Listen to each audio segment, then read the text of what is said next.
Sir, inabuso ninyo si Pastor. Hindi kayo ang inabuso. Si Pastor ang inabuso ninyo. Kasi si Pastor masyadong mabait. Masyado siyang nagtiwala sa atin.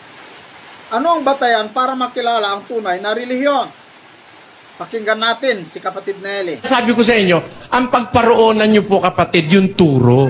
Ang suriin yung turo, hindi yung buti ng tao. Hindi ko kayo maililigtas ng kabutihan ko eh.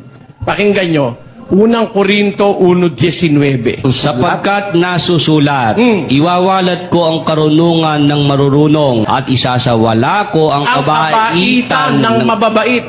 Ibig sabihin, yung aral kasi ang susundan ng tao eh. Pero, ang banal-banal ng pastor mo, wala kang maipintas. Ang aral ay mali, impyerno punta mo doon pagka ganun. Dahil yung aral po ang pinag-uusapan. Kaya sa relihiyon ho, hindi pinag-uusapan yung bait eh. Ang pinag-uusapan, aral. Kasi yung bait ko, akin lang yun. Pero yung aral ko, damay kayo ron. Kung tama aral ko, maliligtas kayo. Pero pagka bait-bait ko, tarantado naman yung aral ko, mapapahamak po kayo. Ganun po yun kapatid.